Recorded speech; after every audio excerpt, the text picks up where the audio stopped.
All right, and welcome to this special episode of Real Estate Fight Club. This is a series called What Would You Do? It airs every Wednesday.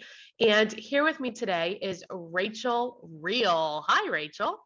Hello, Jen. How are you? I'm great. How are you today? Fantastic. We're both dealing with the leftovers of a little fall virus that we Yeah, it so luckily happens. that we got. It's been great. So yeah, we Yes. both sound a little funky. I know, right? It's be interesting. Right. On this episode, we're going to talk about professional standards and ethics violations. What case do you have for us today? So today we're going to talk about a case that's revolving around Article 3. And Article 3 of the Code of Ethics states that realtors shall cooperate with other brokers except when cooperation is not in the client's best interest. The obligation to cooperate does not include the obligation to share commissions, fees, or to otherwise compensate another broker. So, and we'll dig into a little bit into that as it relates to Standard of Practice 3-2, which says any change in compensation offered for cooperative services must be communicated to the other realtor prior to the time that realtor submits an offer to purchase or lease the property. After a realtor has submitted an offer to purchase or lease property, the listing broker may not attempt to unilaterally modify the offered compensation with respect to that cooperative transaction. Essentially meaning it's pretty clear. The timing at which you're not, there's nothing that prevents you from negotiating or modifying any kind of compensation between you and another broker. You can't unilaterally do it, meaning just one-sided after a certain point in time. Okay. So we'll talk about a case here where the timing of that is the change in that compensation is what the sticking point was. Okay. And if people want to read the case, they can go to jennifermertlin.com/vault. And in there is a file for the What Would You Do episodes. And it'll be in there. Okay. Yes. Let's hear it. So this case states, Realtor A listed seller S's house and entered the listing into the MLS, which means there's an offer of compensation that goes along with that. Within a matter of days, Realtor X procured a full price offer from buyer B. The offer specified that buyer B's offer was contingent. Oh, hold on a second here. Okay. Hold on.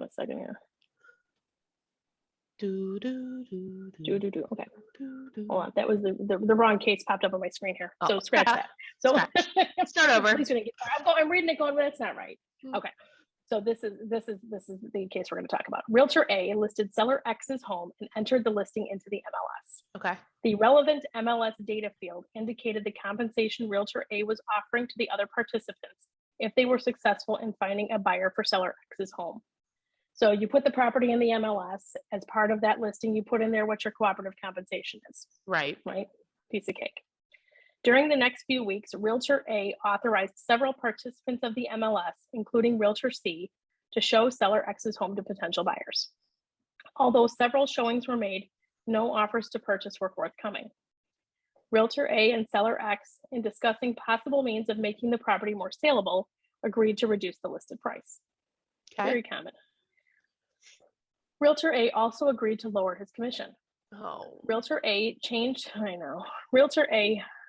changed his compensation offer in the field in the MLS and then called the MLS participants who had shown seller X's property to advise them that he was modifying his offer of compensation to cooperating brokers.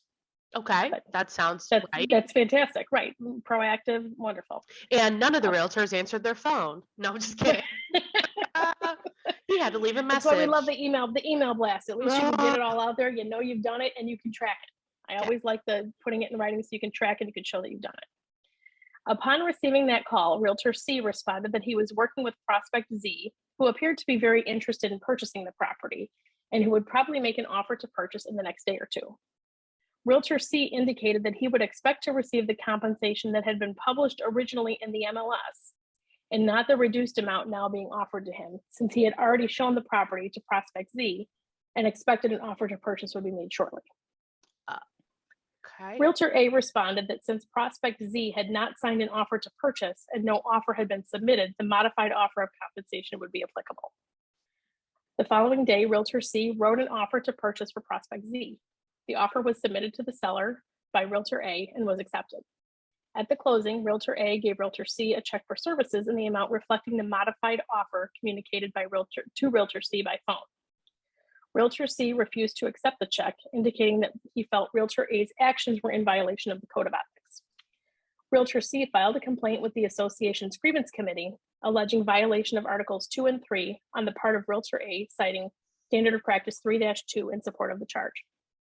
During the hearing, Realtor C stated that Realtor A's modification of the compensation constituted a misrepresentation through concealment of pertinent facts, since he had not provided Realtor C with specific written notification of the modification time prior to Realtor C beginning his efforts to interest the purchaser in the listed property. Oh my God. What do you think? Oh my God. What's making you squirm? What's making you squirm? Okay, let's take a short break. Let me tell you about a couple of our partners. Let me gather my thoughts and then. Right, gather your thoughts. All right, so the two partners I want to tell you about today are, one of them is Cyberbackers. So they are a virtual assistant company and they can help with paperwork. They can help with social media marketing. They can help with a variety of tasks that you yourself know that you shouldn't be doing because you're doing them instead of generating leads. So if you go to cyberbackers.com, you enter in Fight Club, you'll get a fun gift and great service. And then the other partner I want to tell you about is my coach, John Kitchens. So I like John, and like any coach, he will help you see your blind spots and help you get to where you're going faster. So if you know that you're going to be a successful real estate agent, he will help you get there faster than you can get on your own. And so go to coachcode.com because he has some cool new trainings and things coming available that are free right now. So coachcode.com. All right, Rachel. Yes, Jen, what made you squirm? Because of he called instead of put it in writing, but. Although now here's a question. Is he obligated to do either one of those? What is it? Read the code again. So the Code of Ethics states, realtors shall cooperate with other brokers except when cooperation is not in the client's best interest. The obligation to cooperate does not include the obligation to share commissions, fees, or to otherwise compensate another broker. Standard of Practice 3-2 states any change in compensation offered for cooperative services must be communicated to the other realtor prior to the time that realtor submits an offer to purchase or lease the property.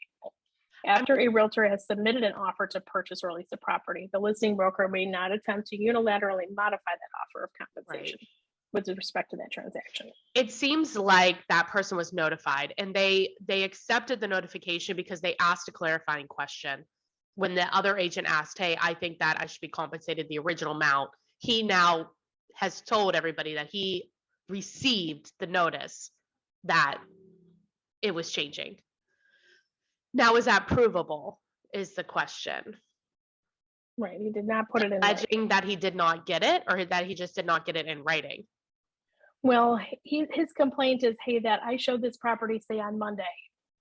The offer of compensation was changed on, let's say, Wednesday, and he wrote the offer on a Friday. So what?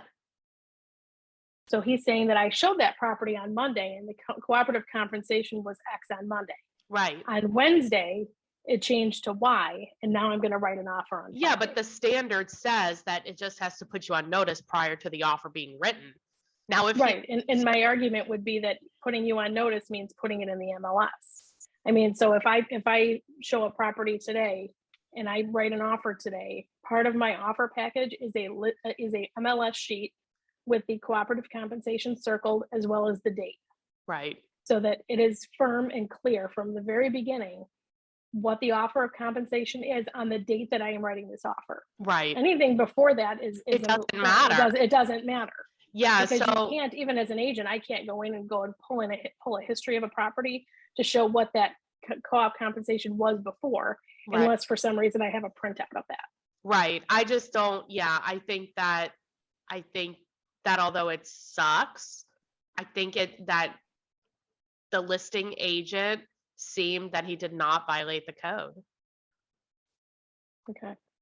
So Oh, no. to recap, during the hearing, Realtor C stated that Realtor A's modification of the compensation constituted a misrepresentation through concealment of pertinent facts, since he had not provided Realtor C with specific written notification of the modification prior to the time Realtor C began his efforts to interest the purchaser in the listed property. Realtor A defended his actions by indicating that timely notice of the modification of compensation offered had been provided to Realtor C by telephone prior to Realtor C submitting a signed offer to purchase. Right. Realtor A also indicated that his modified letter of compensation had been bulletined to all participants, including Realtor C, through the MLS in accordance with Standard of Practice 3-2, prior to the time that Realtor C had submitted the signed offer to purchase. Okay, done. Realtor A also commented that Realtor C submitted the signed offer to purchase prior to Realtor A communicating the modified offer.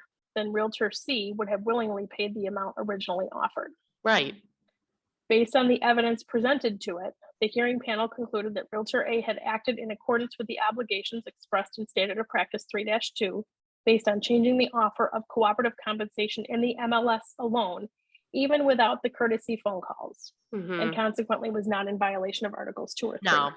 You are essentially put on notice once it's put in the MLS, because Right. that is that's where you go for your information. Right. So again, when you write an offer for somebody, printing that MLS sheet out, the date you write that offer, and circling the compensation, as well as the date on that MLS sheet, should be part of your offer package. I think though, and we've done a what would you do, like should the compensation be part of the offer? And no, right, is what you Right, it doesn't belong in there because the compensation is a contract between the agent and the buyer, or the agent and the seller, not between the buyer and the seller.